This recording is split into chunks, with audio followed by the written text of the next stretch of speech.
څنګه چې تاسو ټول پوهیږئ چې هر هفته موږ تاسو ته یو نوې ټکنالوژي معرفي کوو. تېرې ټکنالوژي موږ کمپیوټر معرفي کړی وو، وایرلس مایکونه معرفي کړي ول، یو پی ایس هم معرفي کړی وو.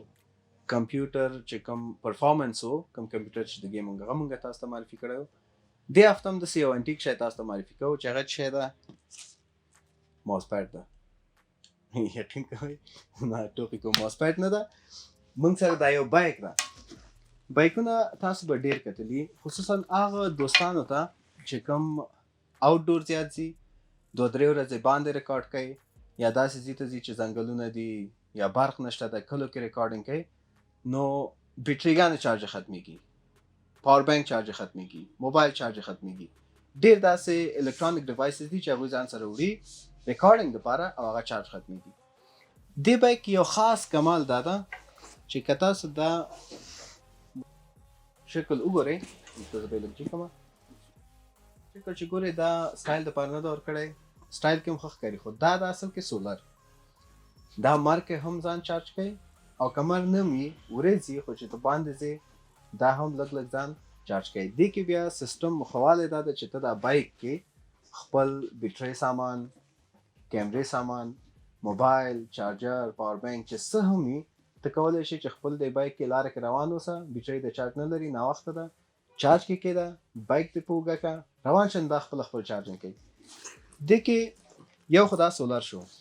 دلته تاسو کولی شئ دې ځای کې یو کلپ لري، انپوټ لري چې کولی شي دې نه تاسو خپل موبایل چارج کې ورکړئ، لاره کې روان یې موبایل ملاس کړه، کیبل یې ورکړئ، نو موبایل خپله چارج کوي.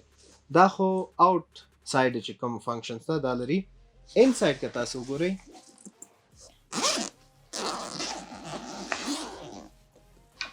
یو خو دې کې کمال دا ده، نور عام بایکونو غوندې ده، لپټاپ ځای لري، بیټریګان دپاره ځای لري، ټابلیټ دپاره ځای لري، کتابچې دي. دغه کیبل مهمه ده. دې ځای کې تاسو که وګورئ، درځه لږ زره داسې ښکاره کړمه، د دې ان سایډ یې داسې ښکاري، نو خو زه دا کمره کې نه جوړېږم. ان سایډ داسې ښکاري، دغه یو کیبل ده. دا کیبل دې ځای نه وځي، چې کوم دا یو کیبل ده، دا تاسو ته راځي دلته موبایل چارجر دپاره، لارې کې روان موبایل کار کوي. دې خواته چې کوم دا انپوټ ده، دې نه کولی شي تاسو بیرته خپل بیټریګانې چارج کېدی، پاور بانک هم که چارج نه لري کمی، پاور بانک هم کولی شي چارج کېدی، هر څه بس دې ان سایډ کې تاسو خي چارج کې روان اوسي. ضرورت نشته چې تا بیټریګانې چارج نه لري ته برق ته منتظر شي، دفتر کې پاتې شي یا کور کې پاتې شي، اول هغه چارج شي بیا ته روان شي. کولی شي یو بل کار هم کولی شي، که تاسو صرف دا کنیکټر استفاده کوئ. دې کنیکټر کې کار دا ده چې دا صرف یو ډیوایس چارج کوي. که ته بیټرۍ چارج کوي صرف بیټرۍ چارج کوي، موبایل د بیا نه چارج کوي، پاور بانک چارج کوي صرف پاور بانک د چارج کوي، بیټرۍ د نه چارج کوي. بیا دې سره یو بل ډیوایس پیدا کېږي چې یو اس بي هب ته 3.0 سپیډ واخلي، هغه به ډېر ښه وي، 2 پورټه 3 پورټه 4 پورټه والا دي، هغه ورکې کنیکټ کوي. ته کولی شي چې همزمان هم خپله بیټرۍ بیا چارج کوي، هم خپله موبایل چارج کوي، نور هم که کوم ډیوایسونه لري هغه ته چارج کولی شي.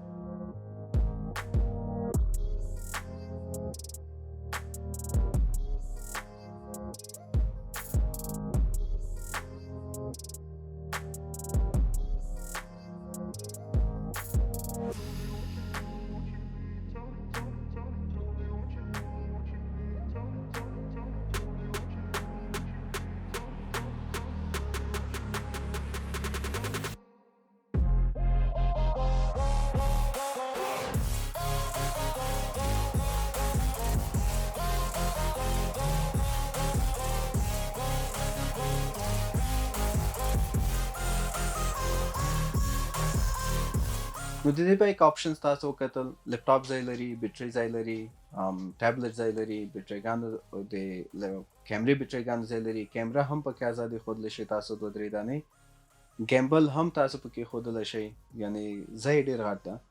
زه یو اس بي هب فوټیج یې تاسو ته ښیم، اوس ما سره لاس کې نشته چې تاسو ته ښیم، او دلته هم چې کوم دي ټول سیل دي، که هغه زه واس کړمه په ما به تاوان شي نو هغه زه نه غواړم په ما تاوان شي نو دغه زمونږ د دې هفتې ټیکنالوژي چې کوم لپټاپ بیګ و نو دې لپټاپ بیګ کې تاسو کولی شئ چې ښه په راحتۍ سره خپل بیټریګانې هر څه چارج کړئ. اډرس یې هم تاسو ته زه کامنټ کې هم درکوم، بیا هم شارنو کې تاسو کولی شئ چې دا پیدا کړئ. نور ځایانو کې هم کیدای شي وي خو اګزیکټ دوکان یې فعلا چې زه ګورم شارنو کې آسیا په نوم یو دوکان ده، هغه نه زه دا ټول پروډکټ شیان زه ریویو کوم نو کولی شئ تاسو دې ځای نه دا بایک پیدا کړئ. نورې ټیکنالوژیانې هم زه معرفي کوم، دفتر کې به وي، نورو مختلفو ځایونو کې به وي. تاسو زمونږ فیسبوک پیج هم پښتو کې فالو کړئ، هم دری کې فالو کړئ. دری کې هم مونږ دری زبانان ورونم چې خویندم چې کومې دي هغه په پښتو نه پوهېږي، دری ژبه کې مونږ هغوی ته ویډیوګان ریکارډ کوو او هغوی لینک به هم زه تاسو ته واچوم. پښتو کې چې پوهېږئ خو همدغه هم ځای ده، دلته به تاسو ته چې کوم ټیکنالوژیان دي هغه به ریویو شي او تاسو به نور هم معرفي شئ. ډېره مننه.